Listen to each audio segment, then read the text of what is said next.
أعوذ بالله السميع العليم من الشيطان الرجيم بسم الله الرحمن الرحيم السلام عليكم ورحمة الله وبركاته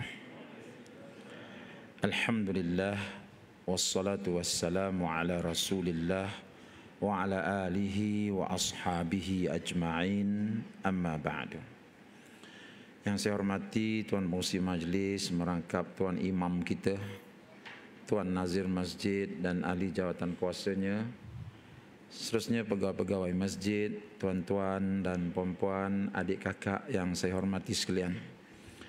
Pertama sekali kita ucap syukur pada Allah, malam ni kita dapat sama-sama berada di rumah Allah. Ini bukan kerana kita ni baik sangat, kerana bukan kita ni sihat sangat, tapi kerana ini merupakan hadiah dan pilihan Allah. Lalu kita sampai kat sini. Jadi kita ucap syukur dulu kerana kita telah terpilih malam ni untuk berada di rumah Allah. Tajuk malam ini tajuk besar, iaitu berkaitan dengan Ramadan yang dirindui. Ramadan yang dirindui. Jadi saya yakin tuan-tuan dan puan-puan semua memang dah tak sabar dah nak bertemu dengan bulan Ramadan ni. Ya. Tapi tak sabar tu ada banyak sebab. Ada orang dia tak sabar nak tunggu Ramadan sebab Ramadan ni dia kata anak dia semua balik rumah, alhamdulillah. Dia tak sabar kat situ. Ya. Ada orang Ramadan ni lah dia kata punca rezeki dia besar sikit. Itu. Tapi ada juga orang tak sabar tunggu Ramadan sebab dia nak sucikan, bersihkan diri dia daripada segala kotoran-kotoran dalaman. Macam-macam lah. Ya, tak apalah. Itu terserah kepada masing-masing. Tuan-tuan yang dihormati sekalian, sebelum saya pergi jauh, malam ni kita tanya kemudian kita jawab je lah soalan. Jadi mudah saya nak ceramah. Jadi tak payahlah susah-susah. Soalan pertama tuan-tuan, mengapa Allah Ta'ala buat bulan Ramadan ni? Mengapa dalam 12 bulan tu ada satu bulan nama Ramadan, dan dalam bulan Ramadan tu lah kita disuruh berpuasa, dan dia tambah lagi ibadah-ibadah yang lain dengan tarawihnya, dengan qiyamul lailnya, dia suruh kita baca Quran, dia suruh kita bayar zakat fitrah, dia suruh kita bersedekah, ya. Dia suruh kita bagi makan orang-orang yang berbuka puasa. Banyak lagi lah. Dia suruh kita iktikaf 10 Ramadan yang terakhir. Dia suruh kita cari malam Lailatul Qadar. Macam-macam ibadah Allah Ta'ala suruh kita buat di bulan Ramadan ni. Soalannya, mengapa Allah Ta'ala buat macam tu? Baik. Saya cuba nak jawab. Kalau jawapan saya ni tuan-tuan setuju, tuan-tuan diam aja. Kalau tak setuju, kita bincang. Ya. Baik. Tuan-tuan ingat tak masa kita sambut Isra' Mi'raj hari itu, Nabi kita ni masa dia sebelum dia Mi'raj ke langit tu kan, Jibril bagi dia apa? Susu secawan semangkuk dengan arak semangkuk. Dia bagi, wahai Muhammad, nah minum, kita nak jalan jauh ni. Yang ni susu, yang ni arak. Kita dengar ceramah itu daripada ustaz kita, Nabi pilih apa? Dia pilih susu. Nabi pilih susu tu adakah kerana arak tu haram dia pilih? Tak. Pada masa tu arak belum lagi haram. Halal lagi minum arak masa tu. Pak Imam pun masa tu minum arak masa tu.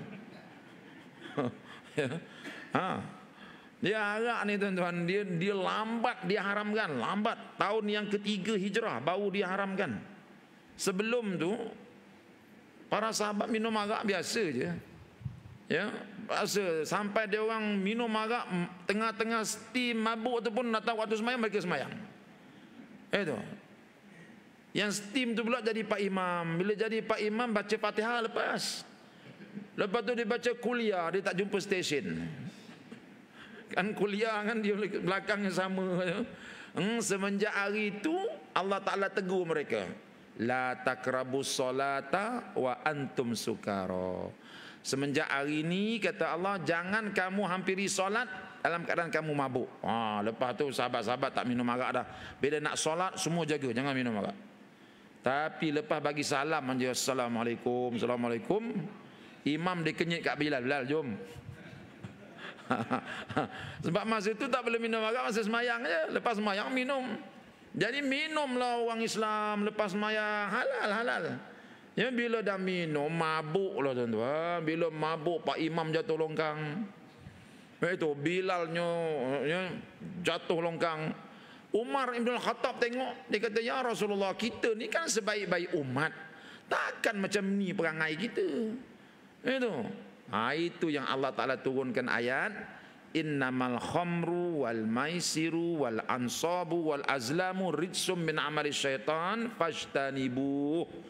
Sesungguhnya arak, judi, bertenun nasib, itu semua kerja-kerja syaitan, taklah kamu jauhkan diri kamu daripadanya. Semenjak hari itu arak tak boleh minum. Nak ceritanya bahawa masa peristiwa Isra Mi'raj tu, arak tu halal diminum. Tapi mengapa Nabi tak pilih arak? Nabi pilih susu. Lepas Nabi pilih susu tu, Jibril terkejut. Terkejut je. Biar betul. Itu. Apa jawapan Jibril? Jibril kata, hudita alal fitrah. Engkau telah diberi petunjuk oleh Allah untuk memilih fitrah. Maknanya Nabi pilih susu tu atas jalan fitrah. Apa makna fitrah? Fitrah ni ditakrifkan oleh ulama, dia adalah satu perasaan yang seni, satu perasaan yang halus dalam diri kita. Dia itu, kalau fitrah itu bersih, maka dia akan membawa kita untuk pilih benda yang bersih-bersih, benda yang baik-baik, benda yang dekat dengan takwa. Itu fitrah. Kalau fitrah kita tu bersih. Tapi kalau fitrah kita tu dah dikotorkan, dia mulalah pilih benda-benda yang busuk, benda-benda tak elok, benda-benda maksiat. Jadi sebab itu, kita ni dulu masa dilahirkan di emak kita, kita semua dilahirkan dalam keadaan fitrah. Kan Nabi kata apa? Kullu mauludin yuladu alal fitrah. Tiap-tiap orang dilahirkan di atas jalan fitrah. Maknanya kita ni bersih dulu. Masa keluar daripada perut emak dulu memang bersih. Sebab kita tengok muka baby tu kan, seronok kita tengok bersih muka dia. Sebab dia bersih, hati bersih. Tapi itulah tuan-tuan, hidup kita atas dunia ni keluar daripada perut emak bersih. Para ulama buat perumpamaan, dia kata apa? Kita ni bila keluar daripada perut emak, umpama air gunung jatuh ke bawah. Air bukit tu jatuh kan bersih tu. Bersih, jernih ya. Jernih betul. Dengan sejuknya, dengan jernihnya Allah.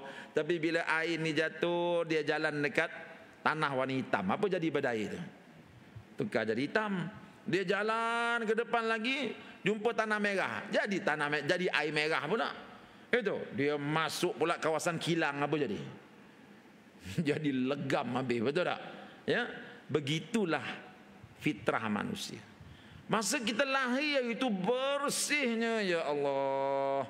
Tapi bila kita dah besar, kita mula hidup atas dunia ni, macam-macam benda kita jumpa. Kita lalu tanah hitam, kita lalu tanah merah, macam-macam peristiwa kita lalui, ya.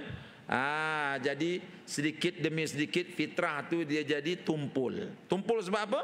Sebab hati kita dah ada titik-titik dosa. Titik dosa 1, 2, 3, 4. Bila hari-hari titik dosa tu ada hitam, lama-lama legamlah hati tu. Bila hati tu dah legam, fitrah tu dah jadi tumpul.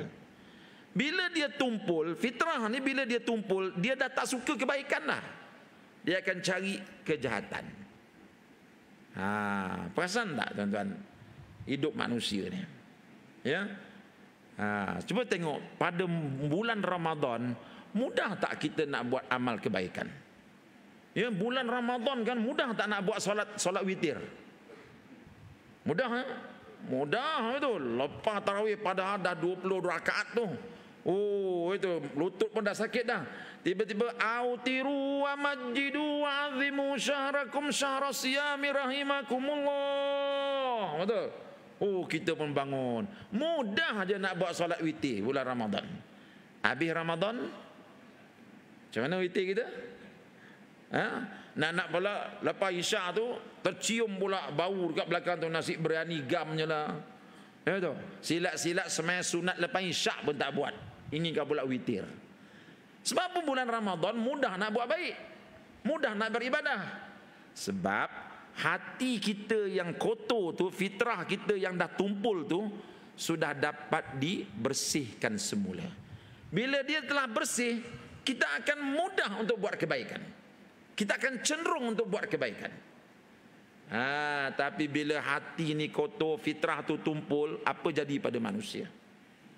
Ada benda baik, dia tak nak pilih benda baik. Perasan tak? Ya? Baru-baru ni tuan-tuan keluar dalam paper, satu pakcik umur 68 tahun. Ya tu, orang tua lah, orang kata orang dah banyak makan garam ni. Ya. Tiba-tiba meninggal dunia di hotel di atas perut isteri orang.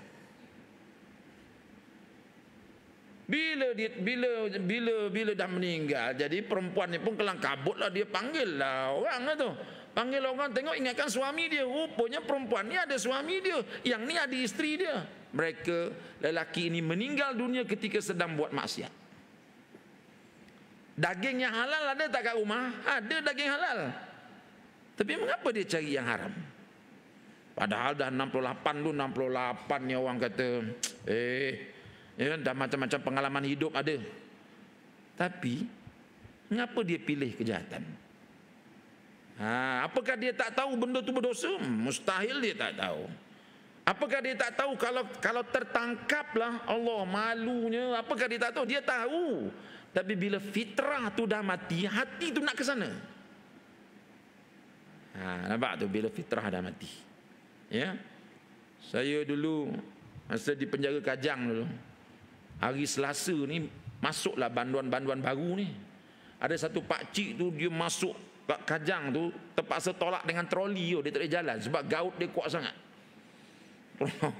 Dia banduan baru masuk pakai troli, tak boleh jalan. Tanya dia, pakcik buat apa pakcik sampai masuk ke dalam ni? Dia kata, pakcik ni nak buat apa ni, sumbangan-sumbangan infak pakcik tak mampu. Itu pakcik buatlah sumbang mahram. Rupa dia makan cucu dia. Dia makan cucu dia. Kata pakcik, biar betul pakcik. Nak macam mana takdir katanya tu. Dah takdir. Takdir pula itu. Apakah pakcik ni tak tahu yang benda tu tak betul? Apakah dia tak tahu dengan dia buat begitu dia merosakkan masa depan cucu dia? Dia tahu. Tapi bila fitrah tu dah mati, dia akan pergi kepada benda kejahatan. Nampak tak? Jadi kalau benda ni boleh berlaku kepada pakcik tu, dia boleh tak berlaku pada kita? Boleh berlaku. Ya. Zaman saya dalam Jaiz dulu tuan-tuan, dalam Maiz dulu, dekat Puchong. Puchong kan besar kan, tak usah beritahu lah mana. Ya. Satu pak imam lah, kita ikut belakang dia. Ya, alhamdulillah muka jernih, alhamdulillah. Ya. Lepas tu dia pergi kedai. Lepas pergi kedai tu, masa nak bayar tu dekat kaunter tu, dia jumpa kekasih dia yang dia tinggalkan zaman Jepun lagi tu. Masa dia muda, dia tengok, kenal ni. Dia pun tanya, ni Timah ke? Ya bang. Ini abang Ali ke? Ali ni. Oh, cinta yang lama bersemi kembali. Imam ni baru mati isteri, Timah ni baru mati suami. Jumpa dekat situ, mintalah nombor telefon. Itu. Jadi dah malam-malam buat apa? Main WhatsApp lah orang tua ni. Main WhatsApp. Akhir sekali minta bertemu. Dah setan tuan-tuan. Pegang-pegang tangan lama-lama. Dah kekasih lama. Itu zaman Jeffrey Dean dulu kan. Jangan itu. Ya, lama-lama tertangkap. Kita tangkap dia. Bila tangkap dia kata apa? Jangan sampai saya tukar agama saya. Itu. Dia kata, mam jangan mam, imam buat dosa ni okey lagi mam, tapi tukar agama ini murtad mam. Kalau kamu tangkap saya akan tukar agama saya. Sebab kalau saya dah jadi Kristian, you tak boleh tangkap saya. Bebas. Ni berlaku dekat sini je. Nampak? Dia benda-benda macam tu dia bukan kira siapa, boleh terjadi bila-bila je. Sebab tu Allah Taala kata apa? Wal asr innal insana lafi khusr. Demi masa, manusia ni aku lahirkan dia ke atas muka bumi, dia terdedah untuk jadi orang-orang yang rugi. Terdedah. Illal ladzina amanu, kecuali orang-orang yang beriman dan seterusnya. Jadi tuan-tuan, kita pun tengok tutup mata kita kan, weh, kalau gitu aku ni fitrah aku macam mana ya? Adakah fitrah aku ni bersih macam mana aku lahir dulu? Kita pun semak dalam hidup kita. Hari itu azan berkumandang, Manchester United tengah mendahului Liverpool 3-0. Azan berkumandang, aku boleh duduk tengok bola tinggal azan. Itu maknanya fitrah dia macam mana tu? Fitrah dia dah tumpul tu. Ya. Dia tengok Tong Derma lalu kan, Tong Derma lalu hari Jumaat tu. Oh tadi okey je tengok-tengok, dia nampak Tong Derma kat sana terus tertidur dia. Sampai orang kata, "Ji, tolaklah Tong Derma tu." Dia pun tolak. Itu fitrah dah mati tu. Dia dah cenderung untuk buat benda tak elok. Nampak tak? Ya. Aku ni kebelakangan ni suka benar ngumpat orang. Aku ni kebelakangan ni suka benar fitnah orang. Aku ni kebelakangan ni suka benar berbohong pada orang. Kita semak balik hidup kita, semak balik, kita boleh buat keputusan. Oh, rupanya fitrah aku ni makin lama makin tumpul ni. Nampak tak? Makin lama makin tumpul. Ada tak tuan-tuan ni cadang, kalau ustaz ni tak berhenti dalam 8.45 aku balik?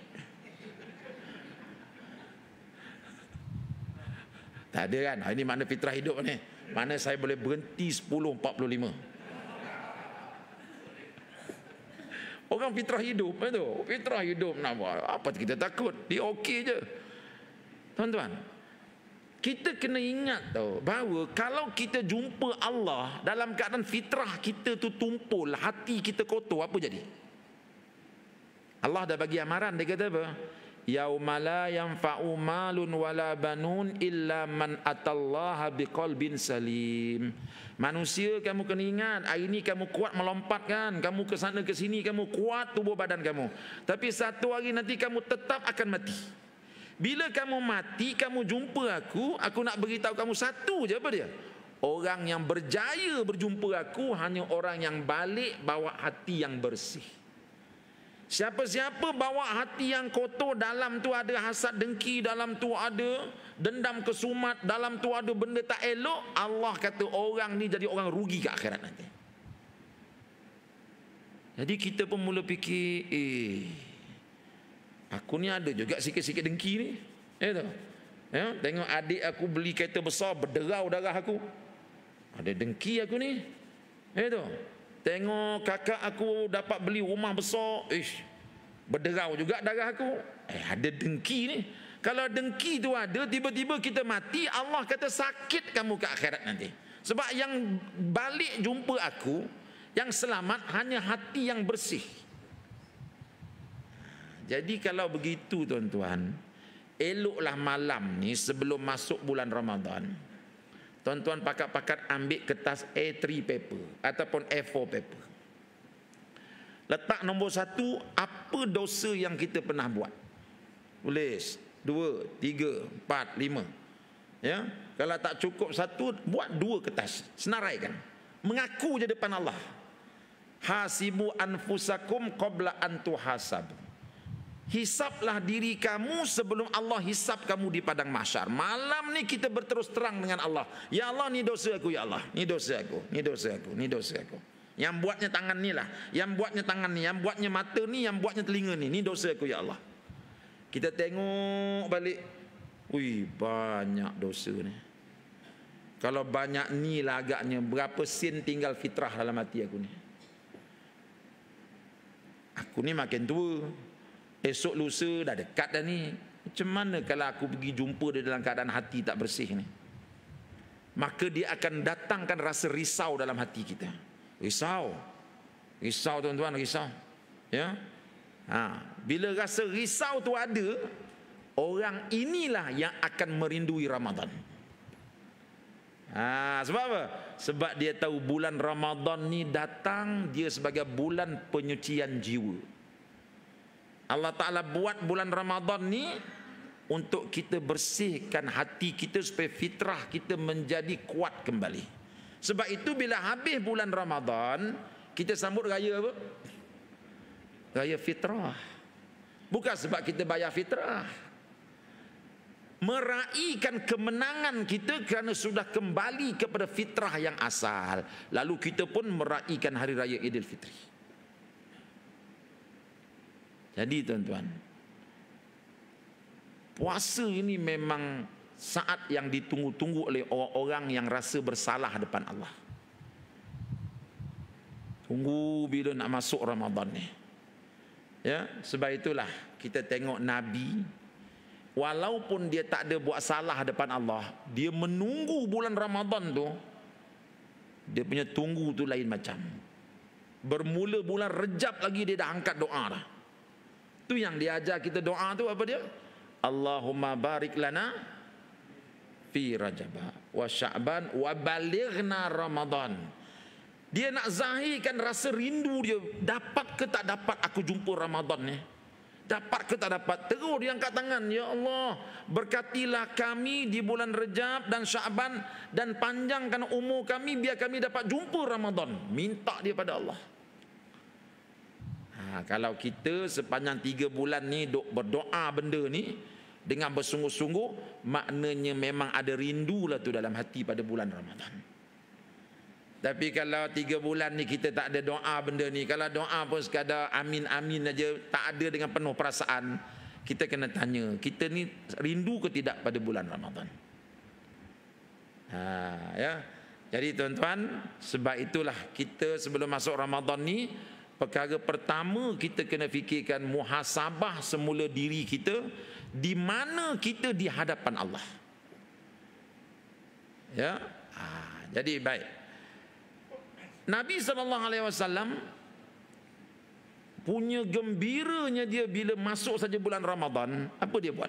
3 bulan dia berdoa tu. Ya Allah, jumpakan aku bulan Ramadan, ya Allah, ya Allah, ya Allah, ya Allah. Tiba-tiba anak bulan Ramadan keluar. Apa Nabi buat? Dia nak zahirkan kegembiraan dia, Nabi berlari pergi jumpa sahabat. Jumpa sahabat, apa kata dia? Ini dirakamkan dalam hadis Muslim. Nabi kata apa? Ja'akum syahrul Ramadan. Hei sahabat, bulan Ramadan telah datang mendapati kamu. Syahrun mubarak. Dia adalah merupakan bulan yang sangat diberkati. Kataballahu alaikum siyam fihi tuftahu abwabul jannah. Difardukan siam dalam bulan Ramadan ini dan dibukakan pintu-pintu syurga. Hadis ini diceritakan oleh para ulama. Nabi sebut ketika dia dapat tahu bulan Ramadan tu masuk, dia berlari jumpa sahabat, dia beritahu, sahabat, Ramadan dah masuk, Ramadan dah masuk. Ini menunjukkan apa? Menunjukkan bahawa Nabi kita memang dia merindui sangat bulan Ramadan ini. Sebab tu dia berdoa 3 bulan nak jumpa Ramadan. Bila masuk Ramadan, melompat dia, berlari dia beritahu sahabat. Sebab itu para ulama kata apa? Salah satu perkara yang sunnah kita lakukan, khabarkan kepada teman-teman kita dengan penuh gembira, Ramadan dah masuk. Sekarang ni kita ada WhatsApp, itu kita pun hantar bila maghrib tu nanti Ramadan dah masuk. Sebab kita nak mengamalkan sunnah Nabi, menunjukkan perasaan gembira bila Ramadan tu masuk. Ke ada orang sedih bila Ramadan dah masuk? Biasa pukul 10 besok roti canai banjir dah tak ada dah. Itu. Janganlah. Kita zahirkan kegembiraan kita. Zahirkan kegembiraan kita. Ada orang tuan-tuan dia zahirkan kegembiraan dia buat macam mana? Sehari sebelum Ramadan heboh dia pergi pasar Jawa kat Kelang tu. Dia cari apa? Cari butang baju Melayu. Dia cari baju Melayu baru, kopiah baru. Tanya, Ji buat apa Ji? Ramadan Ustaz. Kalau raya kita boleh pakai baju baru, mengapa Ramadan tak boleh pakai baju baru? Kita nak pergi masjid ni Ustaz. Nampak? Oh, saya kata ini iman ni. Iman hebat orang ni. Dia punya gembira tu. Bawa isteri dia, kau pilih mana telekong baru. Telekung kau yang dah kuning tu simpanlah. Ini Ramadan baru masuk ni. Aku belanjalah duit pencen bulan ni beli. Wah, itu. Belanja isteri dia gembira. Telefon anak beritahu gini, Ramadan dah masuk nak. Itu. Ini sunnah Nabi. Zahirkan kegembiraan kita. Sebelum masuk Ramadan, zahirkan kerinduan kita. Masuk Ramadan, zahirkan kegembiraan kita. Ini Nabi ajar kita buat macam tu. Ya, baik. Pukul 9 nak kena berhenti, panjang lagi ni. Ya. Baiklah. Saya tak nak sentuh lah yang perkara sunat ke, perkara membatalkan puasa ke, saya sentuh lah. Saya rasa tuan-tuan semua dah tahu dah. Cuma saya nak menyentuh satu perkara yang mungkin kita pernah tertinggal. Apa dia? Perkara-perkara batin ketika berpuasa. Ya, Imam Ghazali tuan-tuan dalam Ihya Ulumuddin, dalam setiap ibadat yang dia bincang dalam Ihya Ulumuddin, dia bagikan dua. Sembahyang ada sembahyang zahir, ada sembahyang batin. Puasa ada puasa zahir, ada puasa batin. Biasanya sembahyang zahir ni, puasa zahir semua orang buat. Apa dia sembahyang zahir? Rukun sembahyang semua orang jaga, betul tak? Ada siapa-siapa berani tadi masa waktu Fatihah baca doa kunut? Ada? Mana ada tu. Memang kita jaga, betul tak? Masa doa kunut baca surah Fatihah ada? Mana kita berani? Mana kita jaga betul-betul. Masa rukuk tu kita rukuk cantik tu macam papan lurus. Kita baca pula subhana rabbiyal a'la, subhana rabbiyal azimi wa bihamdi 3 kali. Fatihahnya dengan penuh tajwidnya itu. Rukunnya kita jaga, yang sunat kita buat, sunat hai'ah kita jaga, sunat abad kita jaga. Itu semua sunat yang zahir, itu semua rukun-rukun yang zahir. Tetapi ada rukun-rukun batin yang kita selalu tertinggal. Yang rukun batin inilah dibincangkan oleh ulama-ulama tasawuf. Apa dia? Para ulama tasawuf, mereka petik satu ayat yang tuan-tuan selalu baca hari Jumaat. Bila? Dalam sujud sejadah kita. Ayat tersebut merupakan rangkuman syarat-syarat batin yang kena ada dalam setiap ibadat. Kalau tidak, ibadah kita habis kosong. Ya, kita jaga yang zahir. Kalau puasa ni kita jaga yang zahir, kita tak minum air lah, kita tak makan lah, itu jaga, bagus. Tapi yang batin macam mana? Baik, mari kita tengok ayatnya. Apa ayatnya? Allah berfirman dalam surah As-Sajdah, kata Allah, Bismillahirrahmanirrahim, tatajafa junubuhum 'anil madaji'i yad'una rabbahum khaufan wa tama'a wa mimma razaqnahum yunfiqun. Ayat ni terkandung dalam dia 4 perkara yang perlu dijaga bila kita buat ibadah. Ya, kalau kita belajar kitab Hikam Ibnu Athaiyah, benda ni dibincangkan. Apa dia?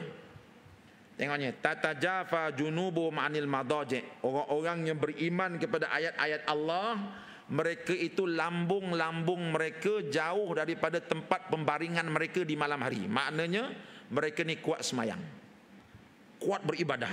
Tetapi ibadah yang mereka lakukan ada 4 perkara. Apa dia? Yang pertama, yad'una rabbahum, 1. Khaufa, 2. Wa tama'a, 3. Wa mimma razaqnahum yunfiqun. Dan mereka menginfakkan harta ke jalan Allah. 4 perkara ni. Jom kita pergi satu-satu. Ya. Baik. Kita nak bangun malam, kita nak berpuasa, kita nak qiyamul lail, bagus. Bagus. Itu semua benda bagus. Buatlah. Tetapi ingat, jangan sampai kita berqiyamul lail, jangan sampai kita berpuasa tapi sebenarnya kita jauh daripada Allah. Baik. Tuan-tuan, dalam akidah kita, Allah jadikan kita dan apa saja yang kita buat. Betul tak? Wallahu khalaqakum wa ma ta'malun. Ini akidah ahli sunnah wal jamaah, akidah Asy'ariyah Maturidiyah. Allah lah yang jadikan kamu dan apa saja yang kamu buat. Allah bukan buat saja kita, benda yang kita buat semua Allah Ta'ala buat. Saya angkat tangan ni, saya ni Allah cipta, saya angkat tangan ni Allah yang buat ni, bukan saya. Kan itu akidah kita.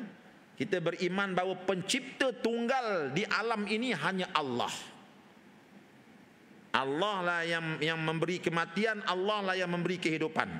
Allah jugalah yang memberi peluang kepada kita untuk beribadah, Allah jugalah yang menyekat kita untuk beribadah. Semua daripada Dia.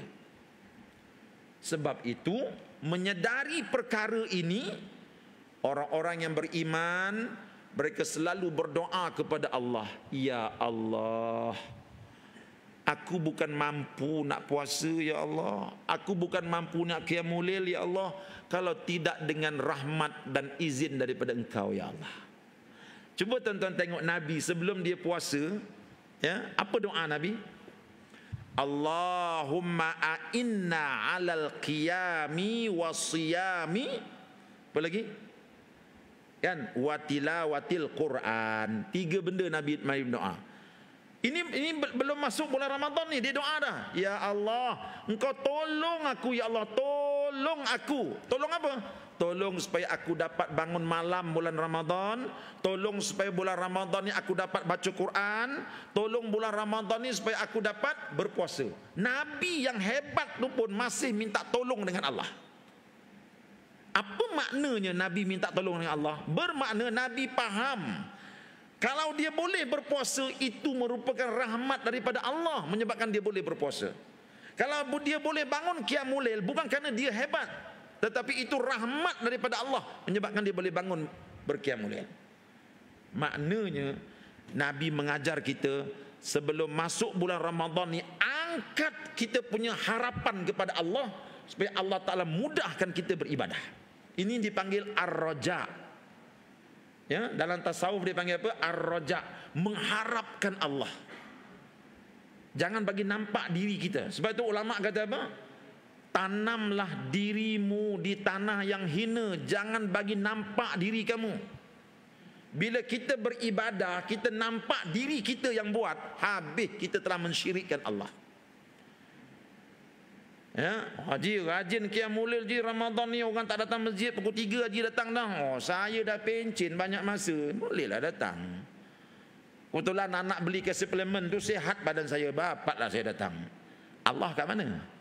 Allah dekat mana kat situ? Tak ada Allah. Dia nampak benda tu daripada diri dia. Ini bahaya. Kita beribadah, kita lupa Allah. Tuan-tuan, cuba tengok, nanti kejap lagi azan isyak. Bila muazzin sebut Allah Akbar, kita jawab Allah Akbar, Allah Akbar. Bila dia sebut asyhadu an la ilaha illallah, kita sebut asyhadu an la ilaha illallah. Tapi bila muazzin sebut hayya 'alas solah, apa kita sebut? La haula wala quwata. Jomlah semayang. Kita kata apa? Ya Allah, tak ada daya dan upaya aku untuk semayang ya Allah, melainkan dengan rahmat daripada Engkau ya Allah. Kalau Engkau tak bagi aku rahmat, Engkau tak gerakkan aku takkan dapat semayang ya Allah. Tiba-tiba kita pun semayang, Allahu Akbar. Allah, terima kasih ya Allah, kerana Engkau gerakkan aku dapat, aku semayang. Aku semayang ni bukan kerana aku baik ya Allah, tapi kerana hadiah rahmat daripada Engkau ya Allah. Kita nampak Allah. Yang ni yang dikendaki di sini. Ini maksudnya yad'una rabbahum. Sebab itulah sebelum masuk Ramadan, Nabi ajar kita doa, Allahumma balighna Ramadan, Allahumma balighna Ramadan ya Allah, sampaikan aku bulan Ramadan, mengharap ke Allah, harap pada Allah. Sebab itu tuan-tuan, nanti bila masuk bulan Ramadan, malam nanti cadang nak tarawih kan. Malam ni imam kita baca sedap, kita punya speaker masjid pun sedap, itu selesa ni aku nak pergilah. Jangan lupa ya Allah, malam ni aku nak pergi salat tarawih cadangnya, Kau mudahkan aku ya Allah. Cucurkan rahmat Kau kepada aku supaya aku sampai ke sana ya Allah. Dan bila aku dah sampai itu ya Allah, Engkau pilihlah aku supaya aku dapat sujud pada Engkau. Sebab berapa ramai orang sampai dekat masjid, baru nak takbir, jatuh, meninggal. Tahun lepas berlaku dekat Bukit Kuda. Ya, dia takbir Allahu Akbar, tak sempat letak sini, boom, jatuh, meninggal. Minta dekat Allah. Tiba-tiba kita dapat semayang Allahu Akbar, sedar-sedar dah witir dah 23 rakaat.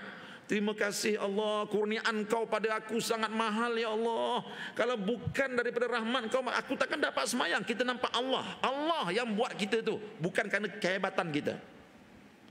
Maka dengan cara ini akan hilanglah sifat ujub dalam diri kita. Apa itu ujub? Rasa hebat apabila dapat beribadah. Siapa-siapa yang beribadat bulan Ramadan nanti dia mula rasa dia hebat, habislah. Habis ibadah dia. Dia lupa itu semua datang daripada Allah. Boleh faham tuan-tuan? Boleh ya? Kita pergi yang kedua pula. Jadi yang pertama, yad'una rabbahum khaufa. Mereka itu buat ibadat sampai malam-malam tak tidur. Kenapa? Khaufa, kerana takutkan Allah. Dia datang daripada perasaan takut. Haji, saya tengok haji ni ji, orang lain 15 Ramadan dah tak datang tarawih dah ji. Itu masa satu Ramadan itu sampai ke jalan raya tu, sampai nazir masjid pun kita kena besarkan masjid kita lagi ni. Itu mau satu Ramadan dengan 2 Ramadan tu baru nak buat paper 15 Ramadan dah tak ada orang lah. Tiba-tiba ada satu pak haji dah 15 Ramadan dia masih lagi duduk saf yang pertama. Itu tengok pada orangnya, tanya umur haji berapa dah. Saya dah 80 dah ustaz. 80 je. Imam tu baca sekali, baca satu muka je, haji boleh berdiri kat belakang dia je. Entahlah ustaz, saya ni ustaz, dulu masa muda ustaz, kalau cerita ustaz pun tak percaya. Dia mula masuk. Itu. Jadi ustaz, Allah Ta'ala bagi saya umur panjang sikit ni, saya nak tutup baliklah segala benda tak elok tu ustaz. Saya ni ustaz, syukur Allah Ta'ala panjangkan umur saya, dapat saya bertobat ustaz. Kalau tidak ya Allah, ini dia. Ini ibadah yang diterima oleh Allah. Dia rasa takut dengan apa yang dia buat. Itu yang pukul 3 pagi tu, bila Nazir kata malam ni kita ada qiyamul lail pukul 3 pagi, itu daripada rumah dia nak datang ke sini tu dengan gelapnya, dengan anjing liarnya, itu dengan ada orang gilanya, dia orang pertama saya sampai. Ngapa ji? Saya takutlah ustaz. Saya takutlah. Itu. Sebab saya seingat saya lah ustaz, masa saya kerja dulu saya tak ada masa beribadah. Jadi kalau saya tak pulun Ramadan ni, apa bekal saya nak bawa balik ke sana ustaz? Dia atas dasar takut. Yang ini bagus. Bukan rajin ji, ini kan Ramadan ni kan, kena datang lah. Ini habislah fail. Ini yang satu Ramadan penuh tu. Satu Ramadan penuh, apa kau datang ni? Ini kan Ramadan, kau tak tahu ke Ramadan, aku datang lah. Kena 5 Ramadan dia dah tak ada lah. Sebab dia buat bukan kerana takutkan Allah. Sebab itu Ramadan ni tuan-tuan letak lighter kat dalam ni. Tak lighter, kita bukan isap rokok saja kan. Bila berasa malas je ambil lighter tu, pasang bakar jari. Panas Aku dulu masa muda dulu, kita pun Allahu Akbar, atas rasa takut kepada Allah. Sebab itu saya kata tadi tu, ulama kata apa? Sebelum masuk Ramadan ni baik kita pergi ambil kertas, tulis dosa-dosa kita. Kalau malam nak tulis, malam ni ajak isteri kita duduk mana-mana tasik. Itu, jah, aku bawa engkau duduk tasik malam ni jah. Kita pun dah lama tak duduk tasik, betul tak? Sampai kat tasik tu gini jah. Engkau kahwin dengan aku dah lama ni. Kau rasalah kalau aku mati besok, aku ada can masuk syurga. Suruh isteri kita bentangkan segala-galanya. Tengok, abang tak marah bang? Dah, aku tak marah walaupun aku bekas komando, aku tak marah. Saya tengok abang ni bang, memang ada harapan masuk neraka abang ni. Itu buah yang bagus. Biar dia tersentak. Ngapa kau kata gitu? Bang, abang ingat tak bang? Dulu masa kita muda-muda bang itu, kita kan tak semayang abang. Abang ingat tak masa muda-muda dulu saya pun tak pakai tudung, abang pun tak cegah saya tak pakai tudung. Abang ingat tak bang masa kita dekat mes dulu bang, kita minum toddy bang, ya Allah itu. Abang ingat tak bang? Dosa aku. Ini bagus. Sebelum masuk Ramadan, ingat dosa kita, biar kita rasa kita ni kecil sangat.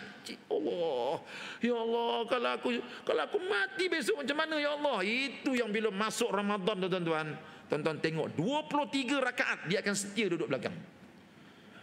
Sebab dia masuk tu atas dasar takut kepada Allah Subhanahu Wa Taala.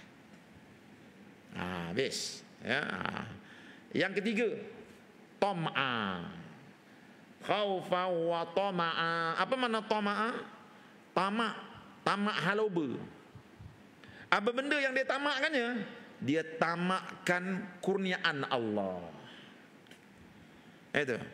Haji tengok rajin haji semayang tarawih je, tak letih-letih kami tengok, kami yang budak ni dah duduk belakang dah. Betul tak? Itu. Saya kadang-kadang gitu tuan, imam tu baca panjang, dekat-dekat rukuk tu pun saya takbir, Allahu Akbar. Itu. Dulu saya kuat sangat main bola, lutut dah sakit. Itu. Saya main bola dulu wakil Malaysia tuan-tuan, sakit lutut. Itu. Ya.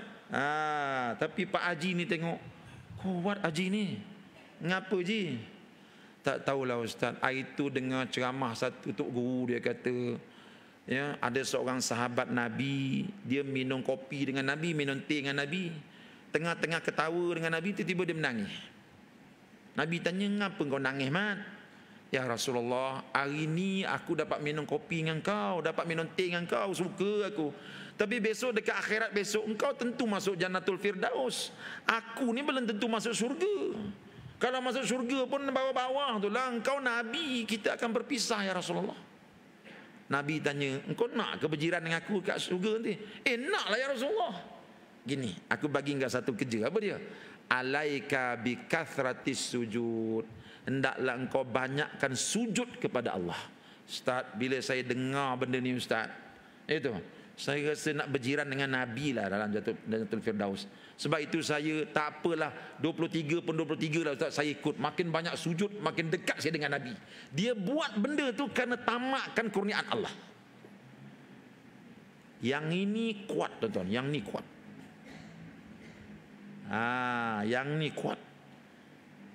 Memanglah tuan-tuan, dalam bulan Ramadan ni ganjaran-ganjaran yang Allah bagi dahsyat-dahsyat. Kita buat amalan fardu, dia gandakan jadi 70 kali ganda pahala. Kita buat amalan sunat, pahalanya seperti amalan fardu. Kita fikir tu, ya Allah, ini peluang ya Allah untuk aku kayakan diri aku ya Allah. Kita duduk fikir, aku zaman muda dulu apa ibadah aku buat. Kalau ditimbang amal kebaikan aku depan padang mahsyar nanti, apa yang ada ni? Ini Ramadan, peluang untuk aku beratkan timbangan amal aku. Itu yang dia buat, itu dia buat ini. Ada satu pilot tuan-tuan. Ini pilot ni saya tak tahulah. Dia ni malaikat lah. Mungkin sebab dia duduk langit biru, dia jumpa malaikat lah saya kata. Dia ni pilot tuan-tuan. Tapi kerja di bulan Ramadan apa tau? Kerja dia duduk di dapur. Dia tolong tok siang tu, piuk tu dia bersihkan nasi apa ni, bubur lambuk tu dia basuh. Bila tengok dia tu tak nampak macam kapten pilot. Tanya dia, "Kapten, apa hal kapten? Itu selalu saya tengok dengan kapal terbang emas." "Ustaz, jangan cakap kau kuat. Itu malulah saya." Itu. Kapten macam ni. "Ustaz, saya sibuk dengan dunia Ustaz. Bila lagi saya nak ngumpulkan pahala Ustaz?" Itu. Saya duduk di langit biru tu bila-bila boleh meletup kapal terbang Ustaz. Kalau meletup lah Ustaz, apa benda nak saya bawakan daripada mahsyar? Allah, saya malu tanya kapten ni tuan-tuan. Rupanya dia sanggup cuci piuk nasi bubur lambuk tu kerana dia nakkan benda tu, nakkan pahala daripada Allah, beratkan timbangan amal dia. Jadi malam ni kita balik fikir, agak-agaknya aku ni kalau duduk depan Allah timbang nanti berat mana agaknya? Berat dosa ke berat pahala? Masing-masing tahulah. Saya tak tahu tuan-tuan berat apa. Itu. Cuma saya fikir, saya tahulah saya berat tang mana. Itu. Tuan-tuan tahu tuan-tuan lah, saya tak tahu. Jadi kita fikir balik, biasanya tuan-tuan bila kita fikir balik, kita akan nampak kita ni kurang lah. Kita pasti kurang. Tak ada yang lebih. Baik. Seterusnya tuan-tuan, ini yang keempat ni penting ni. Yang keempat ni banyak orang tinggalkan. Apa dia? Wa mimma razaqnahum yunfiqun. Dan apa-apa yang Allah rezekikan kepada dia, dia infakkan ke jalan Allah. Ulama tasawuf kata, infak ke jalan Allah ni ibarat kalau kita belajar silat, dia kira majlis berlimau lah. Kan orang belajar silat kan gini dah habis segala pencak semua, Tok Guru kata, meh kita buat mahli berlimau. Berlimau tu orang kata khatam lah. Itu. Infak ke jalan Allah ni ialah penutup kepada ibadah yang kita buat. Sebab itu bulan Ramadan, tuan-tuan nampak tak? Ujung sekali kita ada zakat fitrah. Kita bayar zakat fitrah. Ya, waktu yang wajib, yang afdal sekali bayar zakat fitrah bila? Bila masuk waktu maghrib itu, malam raya tu, dia dah masuk waktu afdal lah tu. Itu, bayar masa tu. Sebab apa? Sebab kita dah tunaikan ibadah, qiyamul lail sudah, baca Quran sudah, kita nak tutup dengan infak ke jalan Allah. Yang ni ramai orang tertinggal. Tuan-tuan perasan tak hadis Nabi? Sahabat kata apa?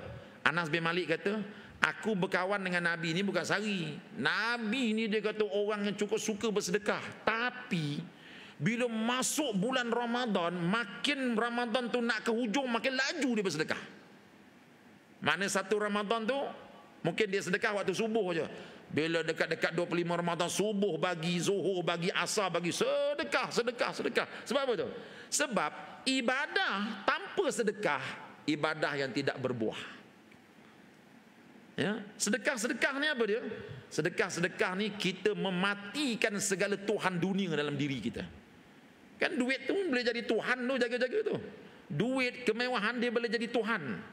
Kita sedekahkan harta kita ini semua bukan Tuhan. Tuhan aku Allah. Kita letak benda tu. Sebab itu wa mimma razaqnahum yunfikun, Allah letak di ujung dalam ayat. Jadi inilah dia tuan-tuan. Maknanya bila masuk bulan Ramadan nanti, kita tak boleh tumpu kepada puasa saja nampaknya. Memang kita kena ambil package.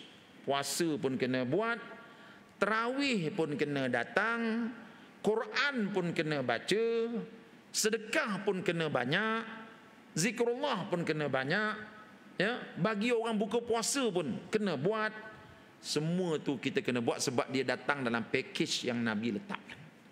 Tapi di ujungnya infak ke jalan Allah. Sebab itulah saya nak menyeru pada diri saya dan kepada tuan-tuan, kita belajarlah infak tuan-tuan. Satu Ramadan kita dah mula berinfak dah. Tangan kita dah ringan dan nak ikut Nabi. Anas bin Malik kata apa? Nabi ni memang orang suka bersedekah, tapi aku perhatikan dia bila masuk Ramadan, makin nak ujung Ramadan makin laju dia bersedekah seperti angin yang bertiup. Jadi ini bila kita bersedekah, terjemahan bahawa kita punya ibadah itu ada buahnya. Tapi tuan-tuan, kalau kita beribadah hebat bulan Ramadan, bakhil tu masih kuat lagi, habislah tuan-tuan, habis. Sebab itu kita disuruh bayar zakat fitrah. Abang-abang yang makan beras basmati tak salah bayar RM7, betul tak? Kedekut tu namanya tu. Itu dah makan basmati macam kita orang ni lain lah, orang pondok, betul tak? Makan beras kecil-kecil tu, itulah RM7, ya. Dan tuan-tuan bayar lebih sikit. Itu satu kepala RM15 lah kira, itu ya. Sebab kebaikan tu untuk siapa? Kebaikan tu untuk fakir miskin dan untuk kita. Untuk fakir miskin dia dapat duit zakat. Untuk kita, kita meleraikan tuhan-tuhan palsu dalam hati kita ni. Bagi Tuhan aku hanya Allah. Ya. Jadi tuan-tuan yang dikasihi sekalian, saya rasa itu sajalah yang saya nak sampaikan pada malam ini. Awas, Ramadan kita memang kuat beribadah, tetapi tanamlah hati kita di dalam tanah yang hina. Jangan bagi nampak kita yang hebat. Setiap ibadah kita buat, kita nampak ini anugerah Allah, ini pilihan Allah. Akhir sekali di ujung Ramadan, kita akan jadi orang yang sangat merendah diri. Sebenarnya kalau Ramadan nanti tuan-tuan beribadah banyak pun bukan kerana kita ni baik, tak ada. Kita ni ibarat apa? Ibarat anak patung. Itu, saya zaman kanak-kanak lu, bapak saya beli saya 2 anak patung, satu untuk saya, untuk kakak saya. Anak patung ni kita kunci, lepaskan. Bila lepas tu dia berjalan lah, dia berjalan ke depan. Saya ajak kakak saya berlumba, jom anak patung kau lumba dengan anak patung aku. Saya pun kunci ketat-ketat, kakak saya perempuan dia kunci perlahan je. Letak dekat baris tu, lepaskan anak patung tu. Anak patung saya meluru ke depan. Anak patung dia setengah mati dah. Saya nak tanya tuan-tuan, anak patung saya yang meluru ke depan menang tu, berhak tak dia berbangga diri? Berhak tak tuan-tuan? Tak berhak. Sebab apa? Sebab dia boleh pergi depan tu kerana saya yang kunci. Begitu jugalah andai kata takdir Ramadan nanti tuan-tuan ni 23 rakaat boleh buat, Qiyamul Lail boleh buat, Quran 3 kali khatam. Tolong jangan rasa nampak diri hebat. Kenapa? Itu merupakan rahmat Allah kepada kita. Allah yang hebat. Bukan kita yang buat baik, tetapi Allah yang telah berbuat baik kepada kita. Ini ulama-ulama tasawuf ajar kita begitu. Sentiasa kita pujuk hati kita. Setiap kali ibadah, bukan aku yang baik, tetapi Allah yang telah berbuat baik kepada aku sehingga dia mudahkan aku untuk beribadah. Akhir sekali diri kita akan tenggelam, ujub riak pun tak ada. Bila ujub riak pun tak ada dalam ibadah, barulah kita akan dapat di ujung tu la'allakum tattaqun. Kan ayat Quran tu, kutiba alaikumus siyamu kama kutiba alal ladzina min qablikum la'allakum tattaqun. Tapi kalau ada sikit saja rasa hebat diri, la'allakum tattaqun tu akan hilang. Ya. Jadi saya rasa tuan-tuan pun dah resah dah tu, ya. Cukuplah sekadar itu, yang penting kita dapat amalkan. Ya. Jadi tuan-tuan, ceramah dah habis. Cuma malam ni nak beritahu, lepas ceramah nanti solat isyak, kita dah bolehlah mula-mula buat semayang ba'diyah isyak, dan bolehlah mula-mula berjinak dengan sunat witir. Itu sunat witir ni tuan-tuan, dalam mazhab Syafi'i dia kata dia sunat muakkad. Cuba tengok mazhab Hanafi, wajib sunat witir tu. Witir 3 rakaat tu dalam mazhab Hanafi, mamak-mamak tu wajib dalam mazhab dia. Itu. Nabi kata apa? Laisa minna man lam yuwattir.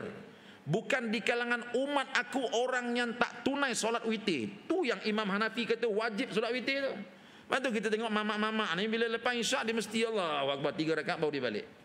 Kita orang Syafi'i ni witir juga tapi Ramadan je. Habis Ramadan nak belah rumah terbuka ada, melesap hilang gitu je. Jadi tahun ni kita jaga tuan-tuan. Kita mula witir malam ni tapi buat sendiri-sendirilah, ya. Lepas tu masuk Ramadan, kita dah mula beramal dengan witir. Habis Ramadan, kita tetap dengan witir kita, InsyaAllah, sehingga Allah jumpa kita. Saya bukan apa kalau tuan-tuan buat, saya dapat untung, itu saja. Itu. Jadi dekat akhirat nanti saya punya buku tu berat sikit lah. Itu. Sebab apa? Tuan-tuan buat kerana dengar cakap saya. Alhamdulillah, itu saja, tak ada apa-apa. Ya. Yang keduanya, kalau tuan-tuan berminat, dekat luar sana saya bawa buah kurma untuk tuan-tuan. Saya sayang dekat orang-orang Sungai Lang ni. Itu. Lepas tu saya datang malam ni bawa kurma. Kurma pula bukan daripada negeri lain, daripada Madinah Al-Munawwarah. Sebab saya tengok ramai orang kita kena tipu beli buah korma yang dah lama tuan-tuan, yang dah berakar. Kita makan tu doa lah, tiba-tiba dalam tu ada bubuk tuan-tuan, sebab dah lama tu. Kita punya doa lah tuan-tuan, sampai tutup mata doa, dalam tu ada bubuk sebab dah lama, kan? Jadi sebab tu kita perlu makan korma yang fresh. Waktu yang paling baik sekali makan korma, Nabi sebut dalam hadis yang sahih, Bukhari Muslim ada, ya. Man tasabbaha bisab'a tamaratin, siapa-siapa bersubuh-subuh dengan buah kurma, itu, maka orang itu akan terselamat daripada sihir, akan terselamat daripada perkara yang tak elok. Sebelum masuk waktu azan subuh, kita sudah 7 biji makan, tuan. Itu kalau bulan bukan Ramadan lah. Bulan Ramadan ni waktu sahur kita boleh makan 7 biji, waktu buka puasa pun boleh 7 biji. Apa salahnya, ya? Jadi kita boleh beramal. Kurma Madinah tunggu tuan-tuan kat luar. InsyaAllah malam ni kita bukan nak cari untung, tetapi nak cari sikit laba aja. Ya. Jadi tuan-tuan pergi ambil berapa kilo tuan-tuan nak, bagi anak-anak makan. Saya tak marah. Berapa kilo ambil lah, tapi lepas ambil syaratnya bayar, ya. Alah, tidak habislah raya. Dan sekolah tahfiz kami memang setiap tahun kami buat satu program baca Quran 30 juzuk, dan kita hadiahkan bacaan itu kepada arwah-arwah yang kita sayangi. Kita buat bila pukul 6 petang je, kami buat link. Kalau tuan-tuan nak baca dengan kami, tekan link tu, kita baca sama-sama. 1 hari 1 juzuk, 30 hari 30 juzuk habis. Kita pun buat tahlil arwah, sedekahkan 30 juzuk kepada arwah-arwah kesayangan kita. Kalau tuan-tuan nak, borangnya ada kat luar tu, tulis nama-nama arwah, letakkan nombor telefon tuan-tuan, nanti insya-Allah kami tolong bacakan. Siapa yang letak nama arwah bapa dia, nama arwah anak dia, nenek dia, ni orang baik. Kami bagi dia hadiah 1 kilo korma ajwa percuma untuk dia. Sebab ini orang baik. Ya. Ambillah korma ajwa tu, tapi ialah adalah sikit untuk bacaan tersebut, ada bayarannya sikit. Ya. Jadi kita boleh buat, tuan-tuan boleh baca dengan kami, pukul 6 petang kita baca 1 juzuk satu hari, insyaAllah. Itu sajalah daripada saya. Terima kasih kepada Masjid Ar-Rahmaniyah ini kerana beri peluang pada saya untuk berkongsi ilmu. Mudah-mudahan ada kebaikannya untuk kita semua. Ya, aku lu qauli hadza wa astaghfirullahal azim li wa lakum.